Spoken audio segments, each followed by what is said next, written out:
I want to make clear some different issues regarding guns and gun ownership in the United States. First of all, Gallup polls have shown clearly that most of the people in the United States, most of the adults in the United States, do not own a gun. 68% of all the adults in the United States do not own a gun. Further, most households in the United States, because of course, if a household has 3 or 4 people in it, or has 3 adults or 2 adults, then you would think, oh, well, then most of the households should have a gun available to them. No, 55% of all households in the United States do not own a gun. And of course, that is by their choice. But then how is it that we have this conception in the United States that every single person is running around with a gun? There are more guns in the United States than there are people, and that's very true, but that is because a very small percentage of people own a huge percentage of the guns. How many guns do you have? Well, I'm not telling you because you'll think I'm a gun nut. But there are people who own 20, 30, 100 guns in their house with proportional amounts of ammunition. And people who, you might say, collect guns or who are doomsdayers, they're going to have a whole lot of them. And they account for the lion's share of the guns ownership in the United States. But here's what so you might say, in a sense, the problem isn't as bad as we've been led to believe. But here's the problem. The people, boy, is this ever anecdotal. In my own experience, people like to talk about how many guns they own, if they own several or if they own any. They like to talk about the kind of gun they have, the kind they bought for their wife, the kind, how, what it does and its brand and its model and how quickly it does this or that and why they bought it for this or that.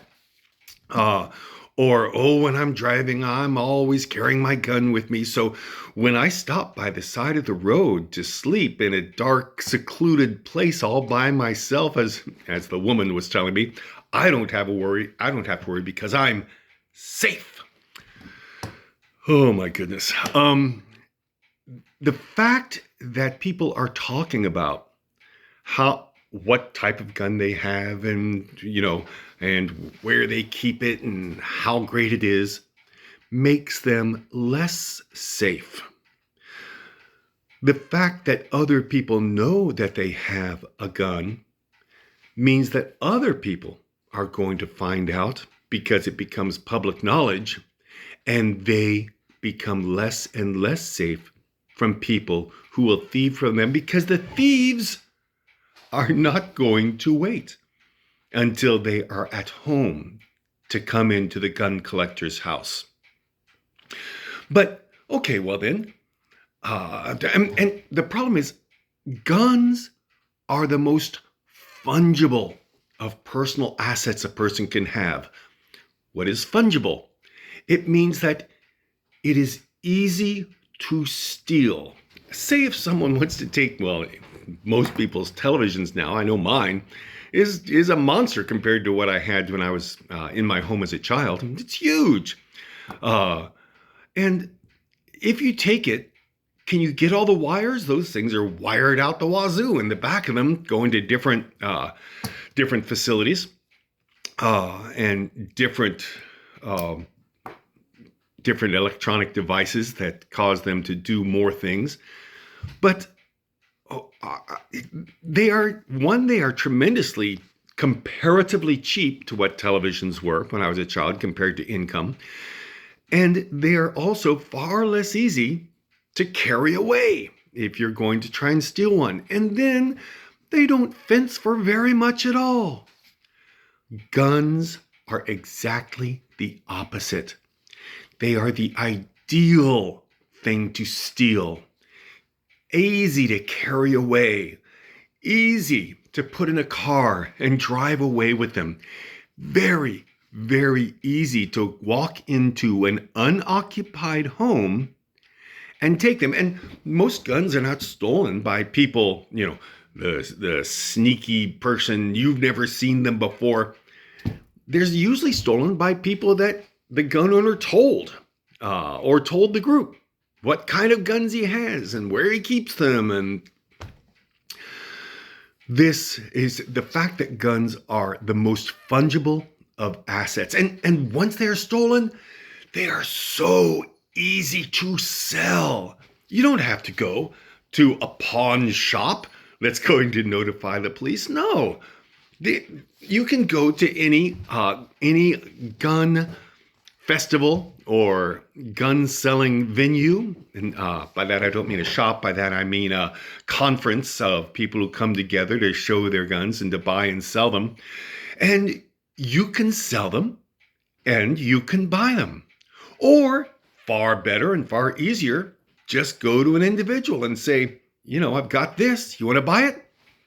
Well, absolutely. Always a market in the what we would call the underworld for loose firearms.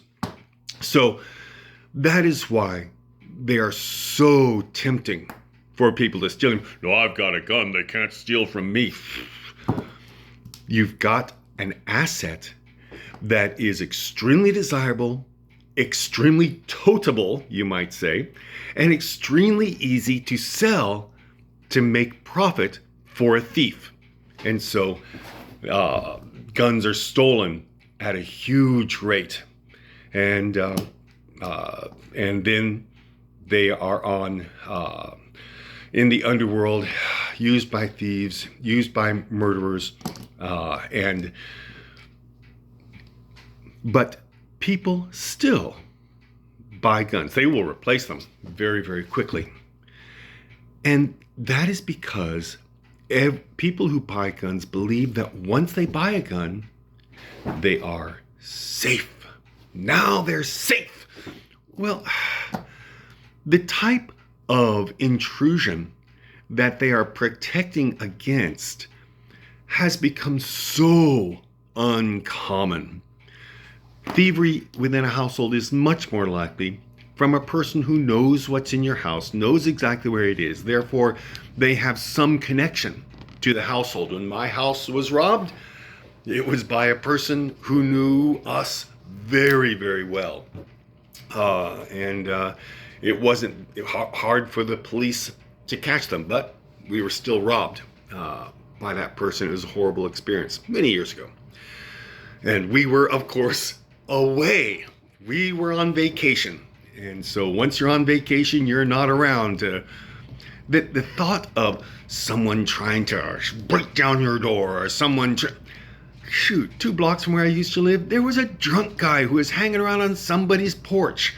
Thankfully, the guy didn't kill him. He was just a drunk... There's a drunk lady who walked into our house probably 25 years ago. She was blasted out of her mind. She didn't know she was in the wrong house. Did she deserve for me to kill her?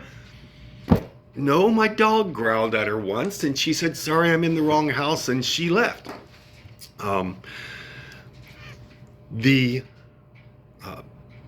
guns do not make a household more safe. They put a household in far, far, far more danger. There's a true story about a young man, delightful young man, and then some scammer called him and convinced him that he had possession of some, what do you call them, sexting posts that the young boy had put out and thought they were secure, and said if he didn't pay them $1,000, they were going to put those all over the internet and all over the friends. And the young man didn't know what to do. So he went into his parents' house where they kept their gun, and he killed himself. That would have been far more difficult for the young man to do if they didn't keep tools specifically designed to kill people in their home. So Once a gun enters a house, it never, ever leaves. It's extremely uncommon for a person to rid their household of guns. They might sell a gun in order to buy another one, but it's extremely uncommon for them to rid their household of the guns that they have. And guns are not like, I often say, they're not like this what I call my house coat that I wear around the house. This, whatever it is, thick shirt or a very light jacket, will wear out sooner or later, and I'll throw it away. Guns don't wear out. If you put a gun in its container in which you bought it, and you put it in a drawer, and you leave it for 30 years, and then open it and take it out, very, very probably it will work absolutely perfectly. Guns never wear out, and they never go away. And what does that mean? That means I do not believe that people who buy guns are unstable. However, I also believe that you cannot predict each member of your household's emotional state sliding over, 40 years, because the gun will never, ever go away. And therefore, the odds of a family member in a household that owns a gun committing suicide with that gun is infinitely or almost infinitely greater than a person living in a household that does not own a gun, killing himself with that gun. Almost infinitely less probable that a household will have suicide by a firearm if that household does not own a firearm. And suicides by handgun are extremely common. It happened to my neighbor just 2 blocks away.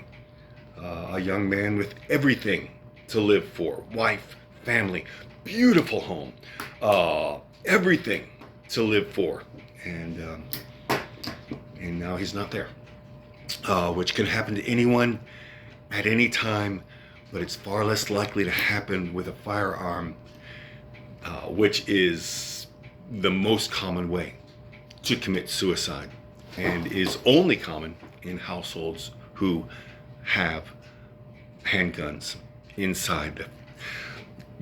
Guns do not make us safer. They make any household less safe. My friend up in Hamilton, and he was having a big night at his home, never going anywhere, just got drunk, and he was having a great time, but he was being loud, and so one of his neighbors called the police about how loud he was. The police showed up. The guy got really angry, ran into his house, got his gun, ran to the front yard, was waving it around, and began to point it at the police, and the police killed him. Of course they did. They're not going, no one is asking police to put, their lives and families on the line for some drunk guy who decides it's time to make a point with the handgun he bought on a police officer. So now my friend is dead, and his family no longer has this really great guy. I never saw him drunk, so I just worked with him at my previous employer, and now he's gone. There's any number of different ways that a household is more at risk if they own a gun rather than less at risk, and what people are guarding against when they say, now I'm safe. These are circumstances that happen so seldom. What does happen a lot? Oh, goodness. Mistakenly killing a member of the household thinking they were someone else. That certainly happens. Some very, very out of control argument that just gets, really horrible with name calling, and somebody just totally loses their temper and starts killing people. That is, killing the person with whom they're arguing within the household. They never would have done that. it might have come to blows, but the fact that a handgun was there meant that that person who killed the other person gets to spend maybe the rest of his life, or 20 years, or 25 years in a state prison. And a state prison usually is not very fun. No imprisonment is fun, but state prisons can be worse. Uh, the a household, a household is always on balance, because there are horrible things that can happen in any household. And does the situation that gun manufacturers like to portray to push their guns, does it never happen? No. Is it statistically one of the rarest things that could happen? Yeah, because again, thieves are not usually horribly stupid to break into a person's house to try to steal their gun when the person is there. They will wait until the person is gone, and they will have cased well enough, because they know the person, cased well enough to know where they are kept, and the simplest way to steal them. We are not safer. No one is safer for owning a gun. People are less safe. Households are less safe for their gun ownership, and less safe by a huge degree. Horrible circumstances caused by a gun within a household are almost infinitely more likely to happen than horrible circumstances caused by that same gun in a household that does not own a gun.